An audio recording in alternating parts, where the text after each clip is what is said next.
Fala galera, André Ferreira na área. Vou mostrar aqui para vocês como é que tá o andamento aqui da migração do Tails, tá? Tô mexendo aqui no nosso player, né? Então já tô fazendo aqui o nosso sisteminha para poder trocar aqui as cabeças, ó, trocar os cabelos e tudo mais, né? Isso aqui eu já tinha feito essa parte na versão da Unity, né? Aqui é um pouquinho diferente só, mas aí a gente vai falar aqui sobre, tá? Eu não vou mostrar todo o processo que é meio enjoado ficar fazendo as migrações do Character Creator, né?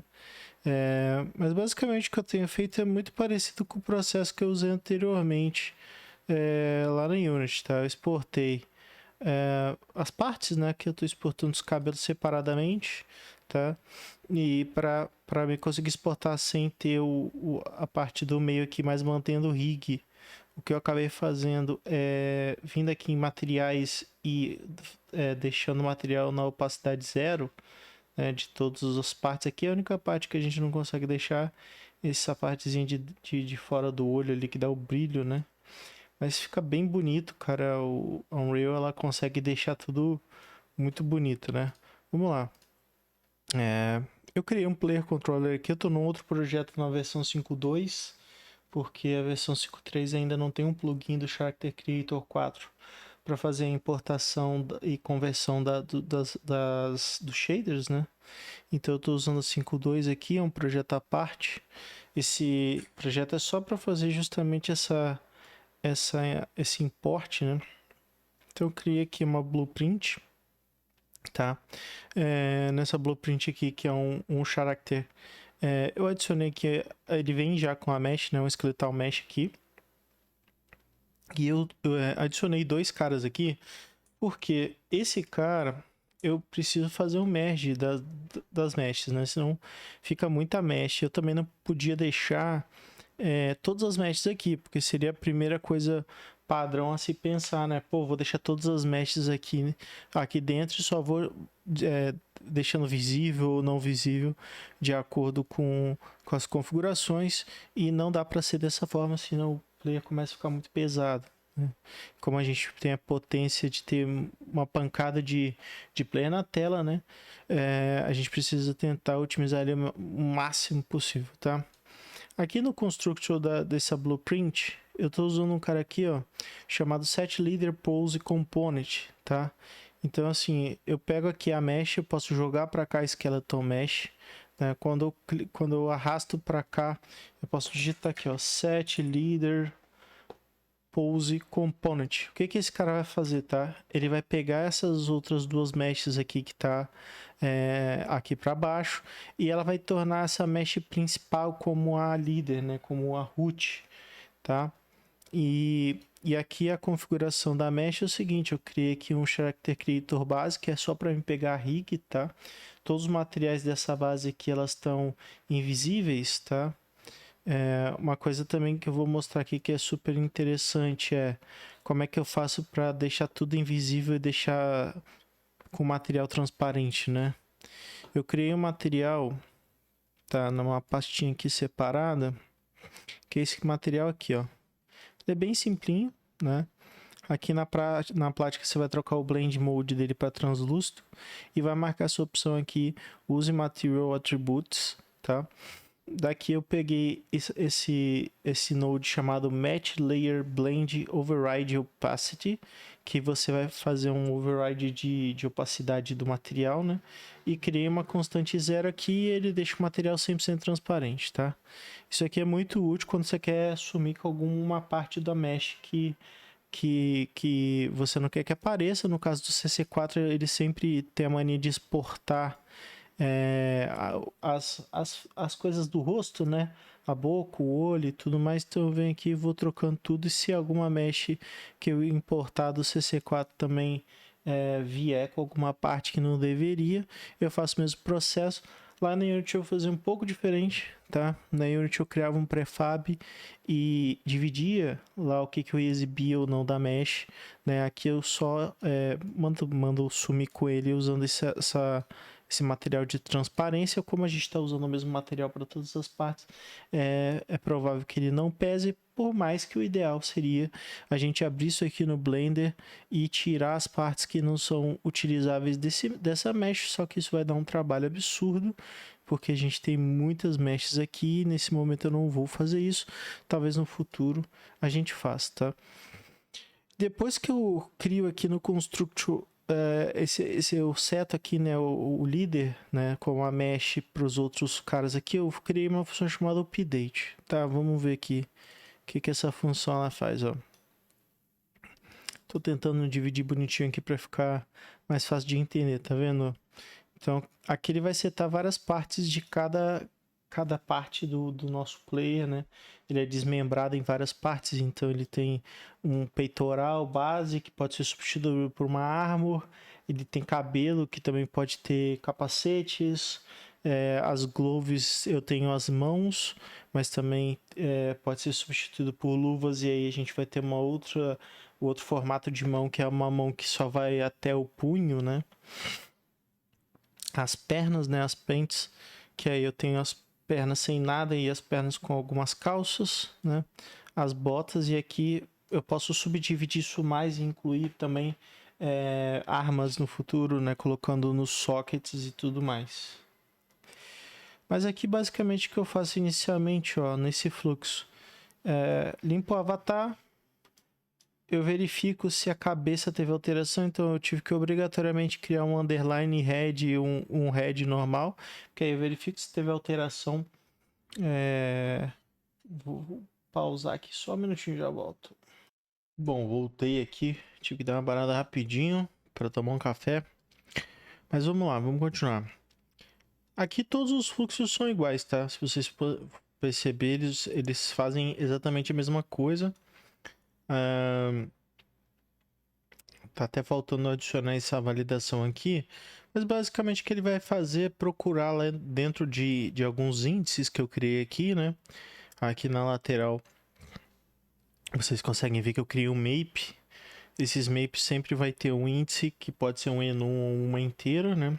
No caso aqui de cabeças e cabelos eu usei o enum. E do chest em diante eu usei inteiro. E o segundo vai ser sempre um skeletal mesh, para me conseguir setar aqui. E aí aqui no default eu consigo configurar, tá?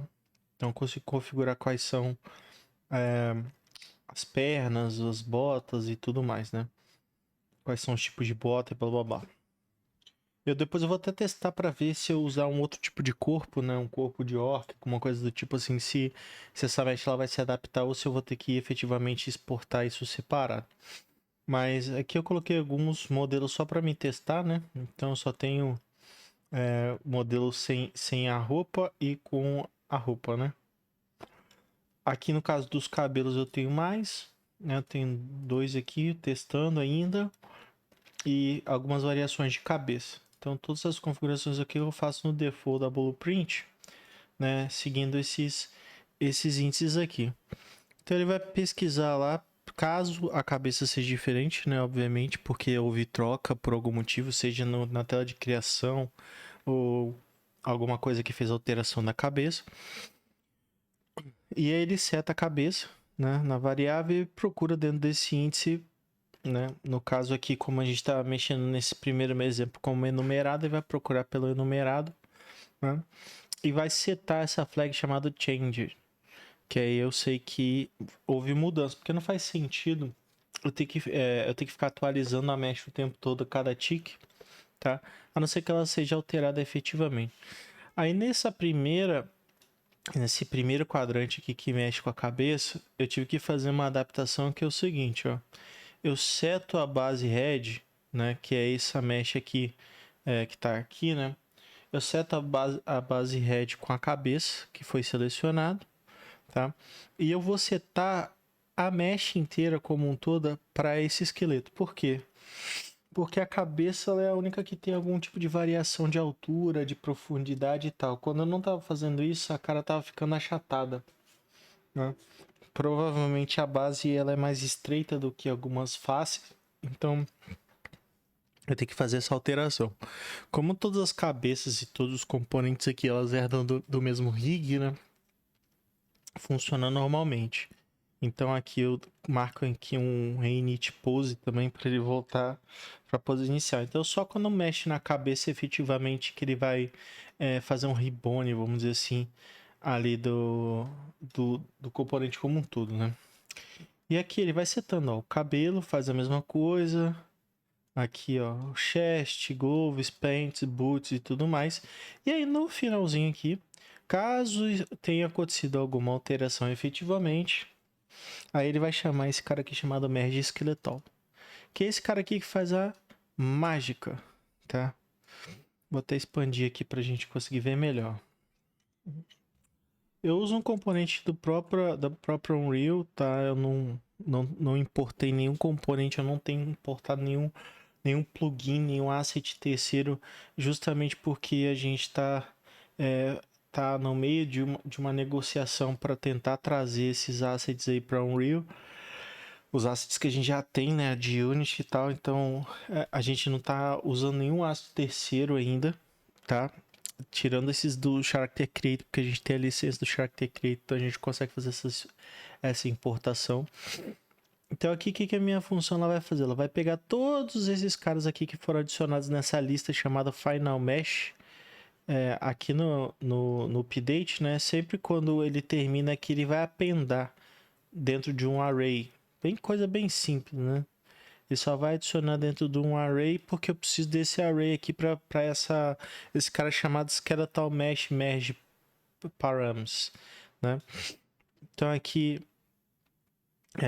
ele vai pegar toda essa lista de meshes que eu estou passando para ele, ele vai gerar aqui uma saída, né, de chamada Skeletal Mesh Merge.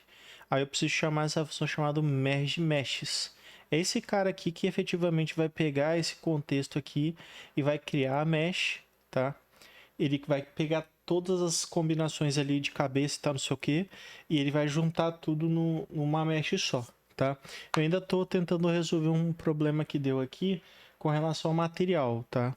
Porque vou até mostrar aqui para vocês. Quando eu troco de cabelo, por exemplo, ó, aqui ele já tá com a combinação do mesh bonitinha, né? O ponto todo aqui é, por exemplo, quando eu mudo de cabelo, tá vendo que o material fica errado, né? O material do cabelo ele tá ficando aqui no corpo, parece, enfim. E tá dando esse freakzinho assim. O que não acontece se eu vier aqui no meu viewport, por exemplo, e fizer alteração manual por aqui, tá? Então, provavelmente ele está criando o material quando ele dá o primeiro merge e depois ele dá problema quando ele vai dar replace. Porque se eu chegar aqui, ó, e alterar para o cabelo 2, ele está funcionando certinho. Então deve ter alguma função para me dar um refresh nesse mesh aqui, para ficar bonitinho do jeito que está aqui. Inclusive se eu der play aqui agora, ele está funcionando certo, ó. Ele só tá dando problema quando eu faço alteração. Mas só que a gente precisa dessa opção de fazer alteração, porque a gente vai usar isso aqui na tela de criação de personagem, né? Então, a gente precisa ter isso aqui bonitinho funcionando certinho, ó. Na cabeça ele não dá tanto esse problema, né? Mas ele dá no cabelo. Provavelmente porque a cabeça tá usando o mesmo... Ele consegue ser compatível com o mesmo material ali, né? Mas o cabelo não. O cabelo acaba dando esses erros assim, ó, problemas de materiais, né? Enfim, isso aqui tá com muita cara de reordenação de material, por isso que tá dando esses probleminhas assim. Aí a gente precisa ver se tem alguma função de dar refresh ou recriar esse cara aqui em tempo de execução, né? E tal, enfim. Que ele tá sendo criado aqui no constructor, né? Na verdade. Tá sendo criado aqui, ó. Enfim, aí aqui eu criei esse mesh combined aqui, que vai receber a combinação de todas as meshes, né? Então eu venho aqui, atribuo essa nova mesh aqui. Eu poderia estar fazendo isso diretamente aqui, tá? Não precisaria salvar. Não tem nem necessidade de eu estar salvando, para ser muito sincero. E aqui, esse próximo bloco aqui, ele vai setar o esqueleto dentro desse Combined. Então, o Combined ele vai criar dinamicamente um esqueleto, né? Ele não tem nenhum esqueleto setado, eu só setei aqui o Anime Class, que nem precisaria honestamente, porque ele depois vem aqui e dá um set leader pose na mesh, né? Então, a mesh ela precisa estar com Anime Class. Isso eu acho super interessante da Unreal, tá? É que ela faz uma divisão muito clara do que é cada coisa. Então você consegue, por exemplo, fazer toda a alteração da mesh do esqueleto sem alterar necessariamente a animação. As animações continuam a mesma.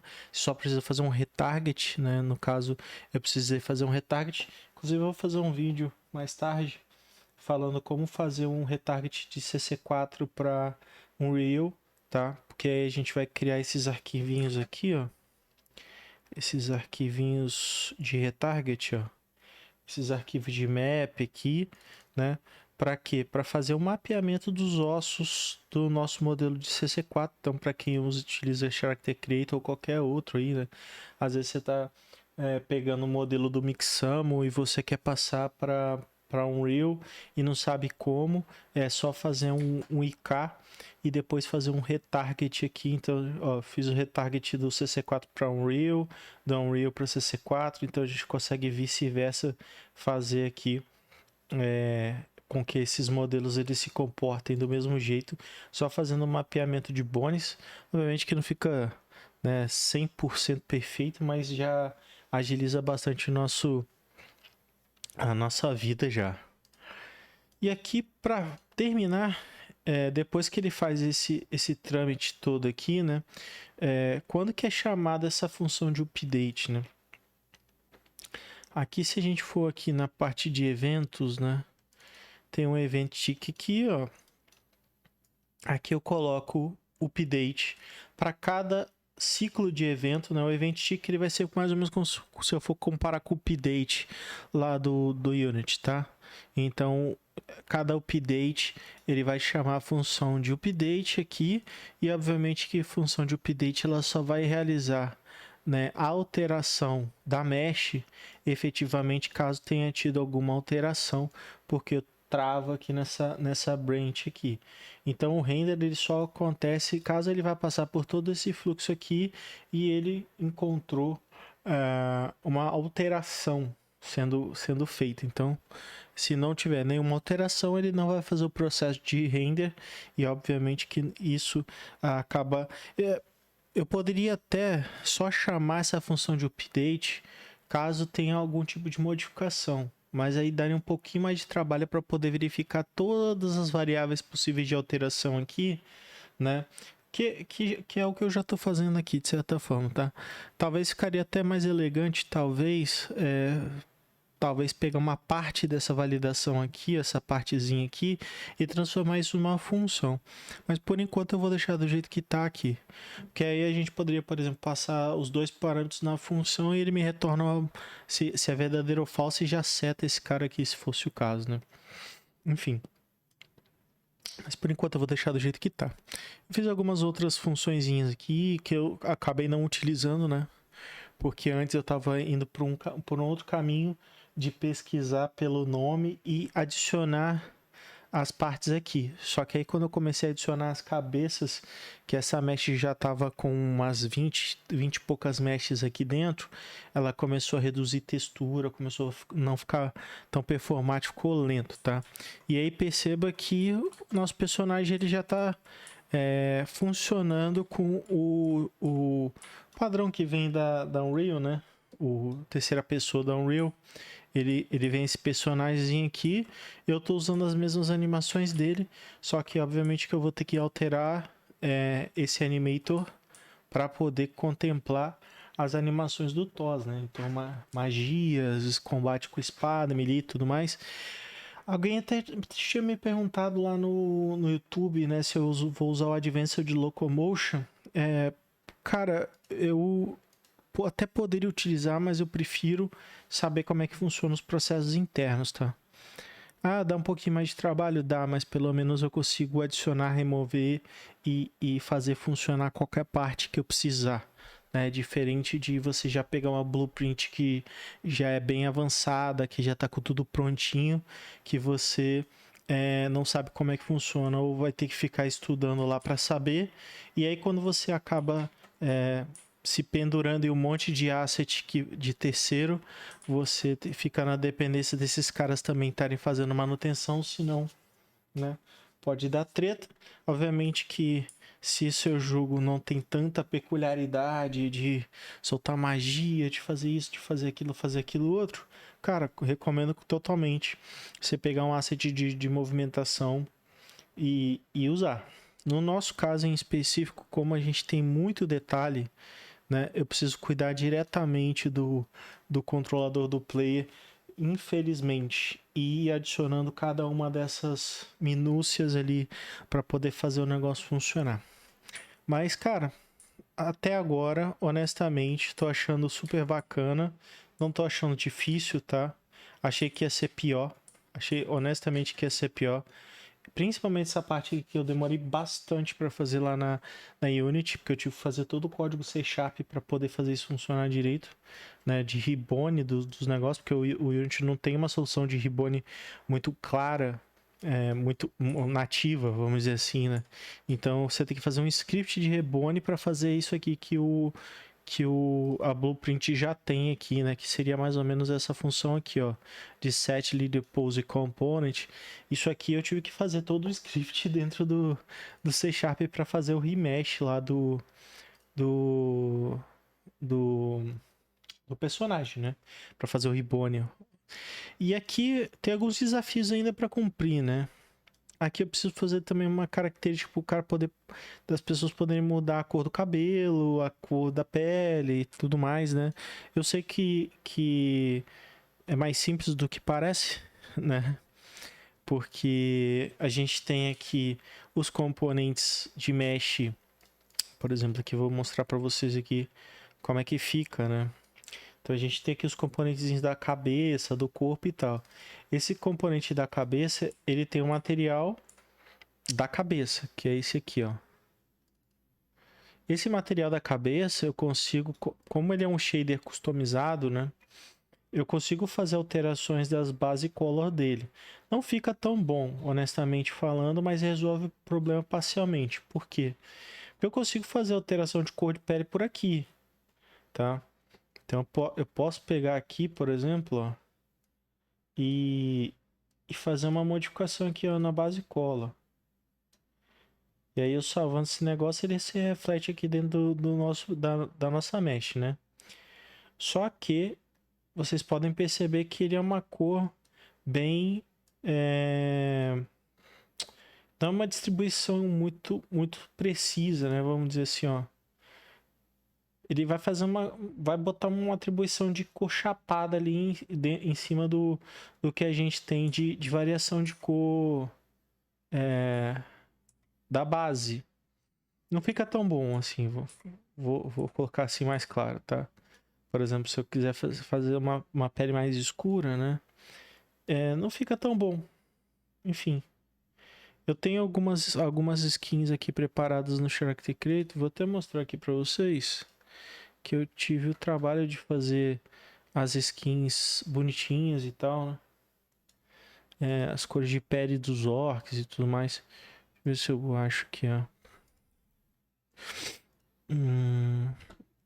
Acho que tá aqui em skins aqui, ó. Eu já fiz várias skins, né, de cor de pele e tal. E pra mim, honestamente, fica muito melhor o resultado que o Character Creator dá do que fazer aquela mudança ali, porque a gente consegue ter vários tons, né, de cor ali, não fica uma cor chapada igual tá aqui, né? Enfim, eu vou ver como é que eu faço isso, porque na prática é só fazer uma alteração do material, se for o caso, ou na verdade aqui não é nem do material, né? Eu só preciso fazer a alteração da base color aqui, ó. Vocês podem perceber aqui que ele tem várias base color, mas a principal aqui é essa aqui, né? Então eu consigo fazer a alteração só dessa base color aqui. Alterando a base color, eu altero a cor com a skin que eu quero. E aí eu consigo fazer isso para todas as raças pelo menos ficar com uma cor mais bonita ali na pele, né? E aí a pele, obviamente que eu tô falando de todas as partes do corpo e não só a cabeça, tá? E aí eu vou seguir nessa premissa aqui de continuar fazendo essa blueprint e resolver esse problema de atualização dos materiais quando eu altero, né? Vou ver se tem algum blueprint que faça refresh desse mesh para parar de dar esse problema. Mas enfim, enquanto eu ainda não encontrei uma solução, eu vou ficando por aqui. Se estiver gostando do conteúdo, se inscreve no canal e manda para seus amigos que estão aprendendo sobre o Unreal Engine, beleza? Até mais.